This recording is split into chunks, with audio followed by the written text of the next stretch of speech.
એમાં તમારે ફરજિયાત છે 1 ગ્રામ સોનું તમે એમને લઈ ન શકો. આવો કાયદો છે. આપણે કાયદાની વિરુદ્ધ કામ કરીશું તો આપણે પ્રોબ્લેમ આવશે. જૂનો દાગીનો દીધો અને નવો લીધો તો બી આપણે ફરજિયાત છે એમાં લેવું પડે એફિડેવિટમાં. આ કાયદો છે. એ એફિડેવિટમાં લેશો એટલે કઈ પ્રોબ્લેમ નહીં આવે. ઘણા એવું કહેતા કે 10,000 થી વધારે કેશ ના આપી શકાય. રેવન્યુ ટિકિટ માર્યા પછી તમે કેશ પૈસા આપી શકો. કેમ કે કોર્ટ અને જીએસટી બધું ભેગું નહીં કરવાનું. આપણે કોર્ટના કાયદાની વાત છે. એફિડેવિટ છે કોર્ટનો છે.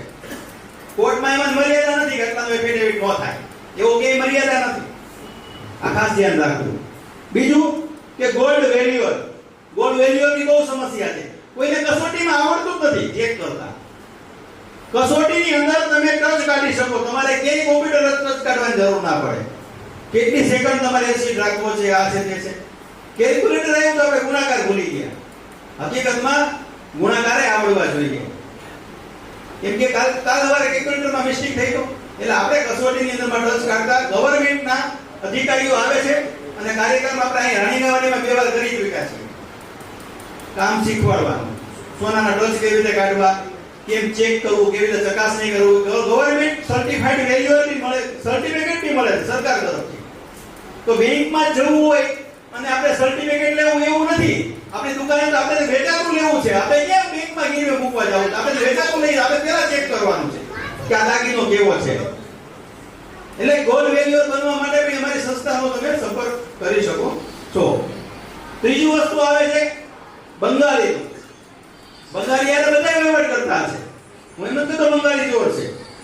પણ બંગાળી ડોક્યુમેન્ટ્સ એક્ટ મુજબ તમે બંગાળીની અંદરમાં તમારું આખું ફોર્મ ભરેલું હોવું જોઈએ. તમે જેની હારે વ્યવહાર કરો છો એનું આખું ફોર્મ તમારે ભરવું પડે.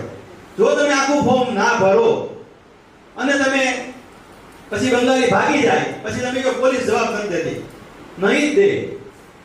કોઠારીયા નાકે મોટું બોર્ડ માર્યું છે 8x4 નું 6 નું. અમે કોઠારીયા નાકે 8x6 નું બોર્ડ મારેલું છે કે બંગાળીનું તમે યાદી રાખો. કેવી રીતે શું છે, ન્યાયનું આધાર કાર્ડ હોય, ન્યાયનું આધાર કાર્ડ હોય, એમના શું જૂના ડોક્યુમેન્ટ આ તે લીધા વગર તમારે કામ કરાય નહીં. કેમ કે રાષ્ટ્ર વિરુદ્ધનું કામ છે. કેમ કે રાષ્ટ્ર અરે શું થાય છે, અહીં આતંકવાદીઓ પકડાણા એના રેકોર્ડ છે.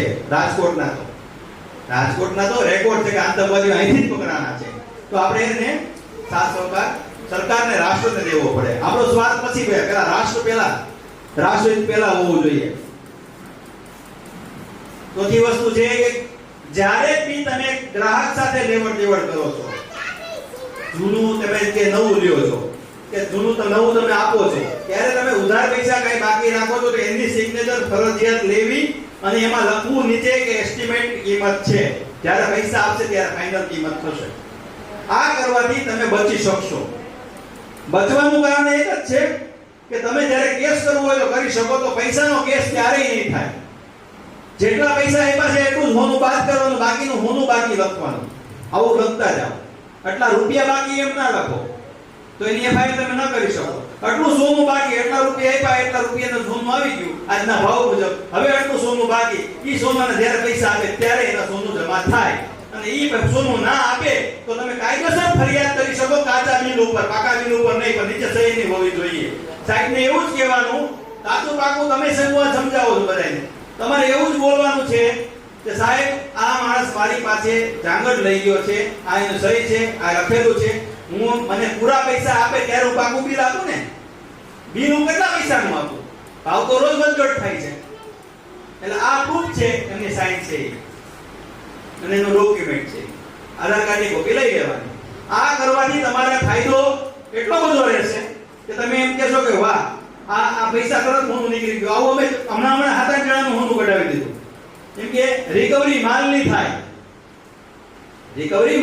પૈસાની ના થાય. પૈસામાં પોલીસ ના પડે. ઘણી વાર એમ કે ભાઈ પોતે પૈસાનો મામલો છે, અમે આમાં નહીં પડી. એટલે આપણે સોનાનું રિકવરી કરી શકીએ. સેલ્સમેન જ્યારે ટ્રાવેલિંગ કરતા હોય ત્યારે માલ લઈને જતા હોય તો ઘણી વાર એની પાસે યાદી નથી હોતી. હકીકતમાં ટોટલ માલની યાદી કરી જીએસટી વાળું વાઉચર છપાવી દેવાની, સહી કરી સિક્કો મારવાનો. અમારો આવો પાસપોર્ટ આવે છે. દરેકને પાસપોર્ટ અમે આપીએ છીએ. અમારા મેમ્બર બને ને જ્વેલરી ડોક્યુમેન્ટ પાસપોર્ટ. આ પાસપોર્ટ તમે અહીંયા ટ્રાવેલિંગમાં ગમે ત્યારે હલવાના હોય ત્યારે ગમે ત્યારે બતાવો. હમણાં 2 દિવસ પહેલા 18 કરોડનો માલ અમે છોડાયો અમારા ડોક્યુમેન્ટ ઉપર સુરેન્દ્રનગર પાસે. આરતીબેન સાથે જ હતા ત્યારે અમે, બરોબર, સત્વ ગોલ્ડ વાળાનો. હવે એનો અમે 18 કરોડનો માલ છોડાયો, 1 રૂપિયો ન દીધો અમે. નકર એક વસ્તુ એવી છે કે લાખ 2 લાખ 3 લાખ રૂપિયા સિવાય જાય નહીં એવો માલ હોય. અમે 1 રૂપિયો દીધા વગર છોડાયો. એનું કારણ કે તમારી પાસે ટોટલી અમે કઈ માર્ગદર્શન મુજબ તમે ચાલો એટલે તમારે કઈ ટેન્શન આવતું નથી. સેલ્સમેન જ્યારે કામ કરતા હોય ત્યારે એને શું શું કાળજી રાખવી કે એક તો એને અમારું સર્ટિફિકેટ સાથે રાખવું પડે સેલ્સમેનને, એક આ પાસપોર્ટ રાખવો પડે, એના વાઉચર બિલમાં સમજી ગયા ને કાકાની જરૂર ના હોય એ એમાં નાખવા પડે. બુલિયન વાળાને બહુ તકલીફ પડે. સોની લઈ લે જ્વેલર્સ વાળા, પછી બુલિયન વાળા ફિટ થઈ જાય. જ્વેલર્સ વાળો નબળો હોય એટલે કહી દે મેં તો અહીંયા વેચ્યું છે એટલે બુલિયન વાળાને ભરવું પડે. હકીકતમાં બુલિયન વાળાનું ને જ્વેલર્સ વાળાનું એફિડેવિટ આવે છે કે અમારી દુકાનનો રનિંગ હું વેપાર કરું છું, એ જ સોનાનો માલ છે, કોઈ ચોરીનો નથી લેતો, કઈ પણ લઈશ તો મારી જવાબદારી હશે, હું ચોરની હારે કનેક્ટેડ થાઉં છું એ નહીં. એનું આખું એફિડેવિટ આવે છે.